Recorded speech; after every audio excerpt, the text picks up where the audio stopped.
HOA Karen demands my property for a playground, completely unaware I'm a federal judge with the law on my side. I moved into my new home 6 months ago after being appointed to the federal bench. It was a quiet neighborhood with large, well-kept yards and friendly neighbors who respected privacy, exactly what I needed after long days presiding over complex cases. The local homeowners association was active but generally reasonable, from what I'd heard. But then there was Karen, the HOA president. Even before I closed on the house, I'd been warned about her, a retired executive who ran the HOA like her personal fiefdom, constantly expanding its reach and imposing new rules on residents. Still, I never expected to become her next target.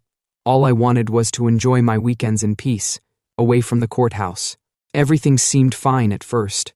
I was settling into my judicial role, while making small improvements to my backyard, planting some native species, installing a small fountain, and creating a meditation area where I could decompress after difficult cases. The yard was spacious, with a large unused section where I planned to eventually put in a garden. My property backed up to a wooded area that provided beautiful views and privacy, perfect for a judge who deals with high-profile cases and values discretion in my personal life. Then one Saturday morning, as I was enjoying my coffee on the back patio, reviewing briefs for an upcoming case, I heard the unmistakable sound of a gate opening. I looked up to see Karen, clipboard in hand, marching across my lawn as if she owned it. "Good morning," she called out with forced cheerfulness. "I'm Karen, president of the Oakwood Estates HOA. I'm here to discuss the community playground project." I set down my coffee, confused but polite. "I don't believe we had an appointment scheduled," I replied. "Oh, this won't take long," Karen continued, her eyes scanning my backyard with obvious assessment. "The HOA board has voted to utilize this section of your property for a new community playground. It's perfect, backing up to the woods, flat terrain, and you're not using it anyway. We'll start breaking ground next month." I blinked, stunned by her audacity. "Excuse me? This is my private property. The HOA has no right to build anything here." Karen's smile didn't waver. "Actually, according to HOA bylaws section 12.3, the association reserves the right to appropriate underutilized land for community purposes with proper compensation. Your deed is subject to those restrictions." I sat up straighter, my judicial demeanor kicking in. "I've read the bylaws thoroughly, and there is no such provision. Even if there were, it would be unenforceable as a matter of law." Karen's smile faded as she looked me up and down skeptically. "Well, we've already had our lawyer review everything, and the board vote was unanimous. This is happening whether you like it or not. The neighborhood needs this playground, and your lot was selected. We'll offer fair market value, of course." My patience evaporated. "Karen, I'm not sure who advised you on this, but I'm telling you now this is my property, and I do not consent to any construction on it. The HOA has absolutely no legal authority to take my land for a playground or any other purpose." Her face flushed with indignation. "You people are all the same. You move into our community and refuse to contribute to the greater good. I have served as HOA president for 15 years, and I know exactly what powers we have. The playground project is moving forward." I stood up, meeting her gaze directly. "Karen, I'm asking you to leave my property now. Any further communication on this matter should be directed to my attorney, and for your information, I'm a federal judge. I have more than a passing familiarity with property law. What you're proposing is illegal." Karen gasped, momentarily taken aback but quickly recovered. "Being a judge doesn't put you above HOA regulations. You'll be hearing from our attorney. This isn't over." With that, she spun around and stomped back toward the gate, her body language radiating anger. I watched her leave, a sense of disbelief washing over me. In all my years on the bench, I'd encountered plenty of entitled behavior, but Karen's brazen attempt to claim my property for an HOA project was truly remarkable. I knew she wouldn't back down easily. People like Karen rarely do when their authority is challenged. I spent the rest of the weekend researching our HOA's bylaws and regulations, confirming what I already knew. There was absolutely no provision allowing for the taking of private property. I also called my colleague Susan, a property law specialist, who confirmed my assessment and agreed to represent me if needed. This was just the beginning, and I had a feeling Karen's next move would come quickly. Sure enough, Monday morning brought a certified letter from the HOA. I opened it to find a formal notice of the playground project, complete with architectural renderings showing play equipment, benches, and a walking path, all on the back third of my property. The letter cited community easement provisions that simply didn't exist, and stated that construction would begin in 30 days. It included a compensation offer that was laughably below market value. The document was signed by Karen and stamped with an official-looking seal. I immediately forwarded the letter to Susan, who was as incredulous as I was. "This is complete fiction," she said over the phone. "These easement provisions don't exist in your deed or HOA documents. This is an attempted land grab, plain and simple." Susan advised me to send a formal cease and desist letter, which we drafted that afternoon. The letter clearly outlined the legal boundaries of HOA authority and warned of potential legal consequences if they attempted to access or modify my property without consent. We sent it via certified mail to ensure delivery. I hoped that would be the end of it, that once faced with a clear legal response, Karen and the HOA board would back down. But I underestimated Karen's determination. Over the next week, I noticed her car driving slowly past my house multiple times. Once I spotted her standing at the edge of my property, taking photographs with her phone. When I approached, she quickly got back in her car and drove away. The situation grew increasingly bizarre. Flyers appeared around the neighborhood announcing the new Oakwood Estates community playground, with an image of my backyard superimposed with playground equipment. The flyer even advertised a groundbreaking ceremony date. Several neighbors contacted me, confused about what was happening. I explained the situation calmly, making it clear that no playground would be built on my property. Most were supportive, surprised by Karen's actions. A few, however, seemed disappointed, having apparently been sold on the playground idea. I decided it was time to take more proactive measures. I installed security cameras around my property and put up no trespassing signs at regular intervals along my fence line. I also reached out to other HOA board members individually, hoping to reason with them outside of Karen's influence. To my surprise, several admitted they weren't fully aware of the details. Karen told us the land was already secured through proper channels, one board member confessed. She said you had verbally agreed but were just negotiating the price. I was shocked at the blatant misrepresentation. It became clear that Karen had been misleading the board, perhaps counting on her long-standing authority to push the project through without proper scrutiny. I requested an emergency HOA board meeting to address the situation directly. Karen attempted to block it, but enough board members supported my request that she was overruled. Before the meeting could take place, I received another letter, this time from a law firm representing the HOA. The letter claimed I was in violation of multiple HOA covenants, from unapproved landscaping to improper fence height, and threatened legal action if I didn't cooperate with community development plans. The timing was clearly retaliatory. I showed the letter to Susan, who recognized the tactics immediately. "This is harassment, plain and simple," she said. "They're trying to pressure you into compliance by manufacturing violations." We decided to counter with our own legal response.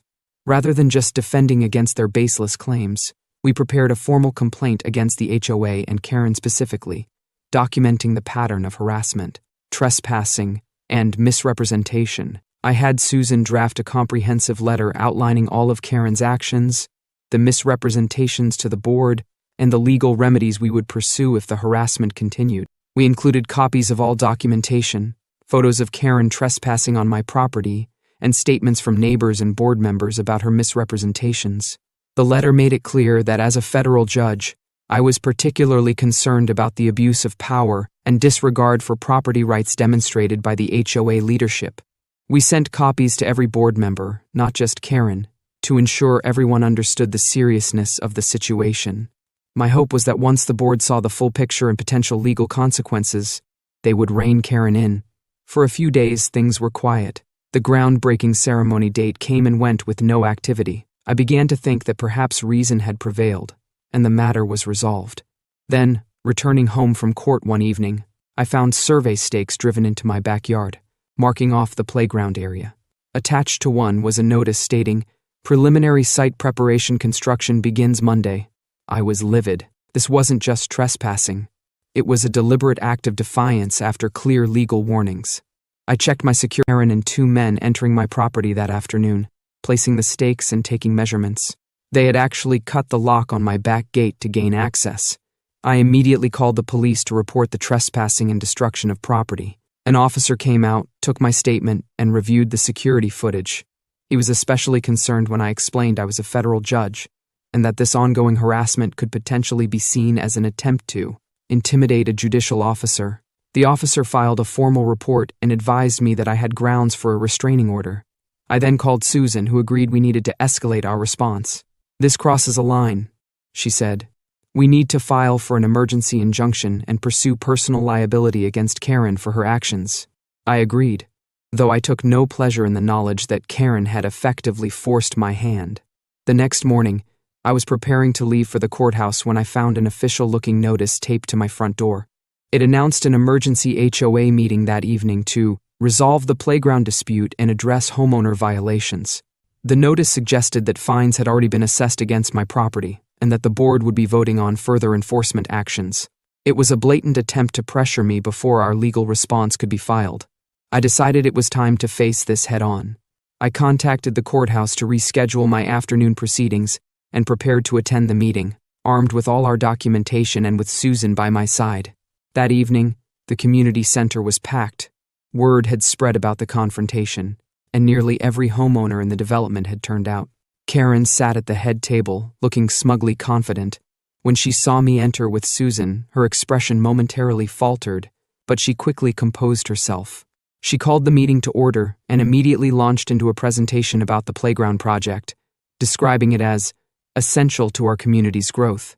She then pivoted to what she called my ongoing violations and obstruction, displaying photos of my backyard with circles around supposed infractions. "And now," she said with dramatic flair, "Mr. Richards is threatening legal action against your HOA for simply trying to improve our community." I waited patiently for my turn to speak. When Karen finally acknowledged me, I stood and addressed the room calmly but firmly. "Good evening, everyone.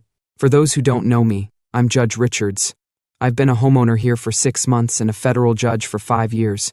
I'm here tonight because Karen has been attempting to take a portion of my private property for an HOA project, without legal authority to do so. She has trespassed on my property, damaged my fence, misrepresented facts to this board, and is now retaliating with fabricated violations after I refused to surrender my land." The room fell silent as I methodically presented the evidence, the security footage, the misleading flyers, statements from board members about Karen's misrepresentations, and finally, the legal analysis of the HOA bylaws confirming they contain no provision for taking private property. "As of this afternoon," I continued, "my attorney has filed for an emergency injunction against the HOA and a separate complaint against Karen personally for harassment, trespassing, and vandalism. I'm not interested in creating conflict in our community, but I will defend my legal rights." Karen's face had gone from smug to enraged during my presentation. She suddenly stood up, slamming her hands on the table. "This is absurd. Who do you think you are? Your fancy title doesn't put you above the rules here.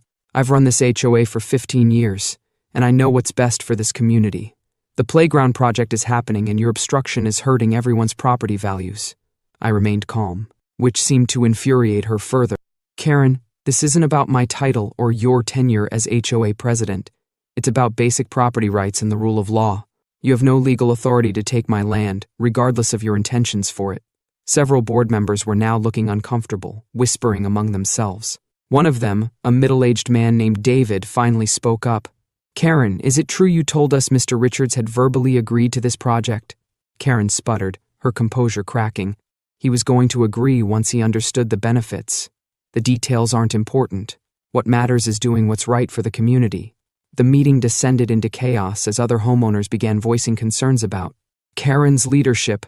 She finally stormed out, declaring, "You'll all regret this when your property values plummet without proper amenities." After Karen's dramatic exit, the remaining board members called for a brief recess to confer. When they returned, David announced they would be conducting a full review of the playground project and Karen's conduct as president.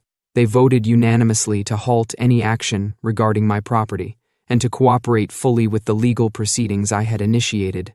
As the meeting broke up, several neighbors approached to apologize and express support.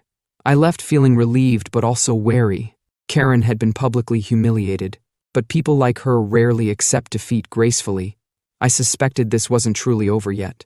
For the next week, things were quiet. Too quiet. Karen's car no longer drove past my house, and there were no new notices or letters. The cut lock on my gate had been replaced, and the survey stakes removed from my yard. I began to hope that perhaps the board's intervention had finally put an end to the matter. Then I received a call from Susan. "I've been contacted by 3 other homeowners in your development," she said, her voice concerned. They're all sharing similar stories about Karen attempting to claim portions of their properties for various HOA projects over the past few years. And I've discovered something else that might explain her particular interest in your land. I met Susan at her office that afternoon. She spread a set of documents across her desk, property records, old HOA meeting minutes, and what appeared to be construction company contracts. Karen's husband owns Brightfield Development, Susan explained.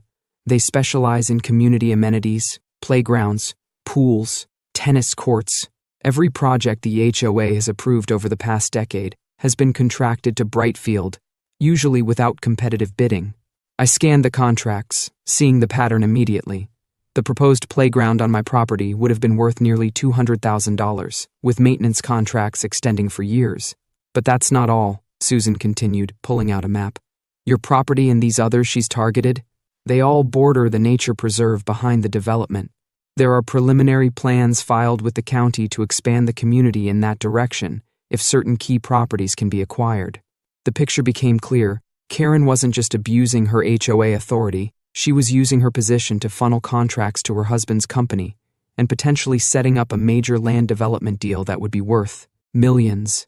My property was particularly valuable because it offered the widest access point to the nature preserve. This goes well beyond HOA overreach, I said, studying the documents. This is fraud and corruption. Susan nodded grimly. The other homeowners are willing to join in legal action. With your background and position, you'd make an ideal lead plaintiff. I considered the implications carefully. Taking on such a case would be time-consuming and potentially create conflicts with my judicial duties. But the systematic abuse of power and exploitation of homeowners couldn't be allowed to continue. After careful consideration, I agreed to proceed with the expanded case. Susan filed an amended complaint, now including allegations of fraud, self-dealing, and conspiracy. We requested access to all HOA financial records and communications related to contracts and land acquisition over Karen's entire tenure. News of the filing spread quickly through the community. Several former board members came forward with additional information about how Karen had manipulated the HOA for years, intimidating anyone who questioned her decisions. The current board, now aware of the extent of the issues, voted to suspend Karen from her position pending investigation and to hire an independent auditor to review all HOA contracts and expenditures. 2 weeks later, the community gathered for another HOA meeting. This time, Karen was noticeably absent. The audit findings were presented, revealing a pattern of inflated contracts, unnecessary projects, and clear conflicts of interest.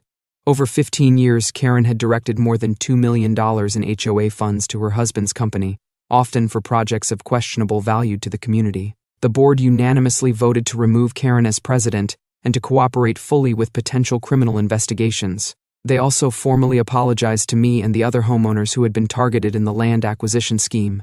The playground project was permanently canceled, and new procedures were put in place requiring competitive bidding for all contracts and prohibiting board members from benefiting financially from HOA decisions. In the aftermath, Karen and her husband quietly put their house on the market and moved away before criminal charges could be filed.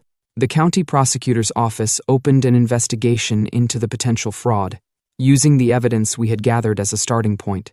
I recused myself from any official involvement once the criminal investigation began, but I remained an engaged community member, even joining the HOA board temporarily to help establish new governance procedures.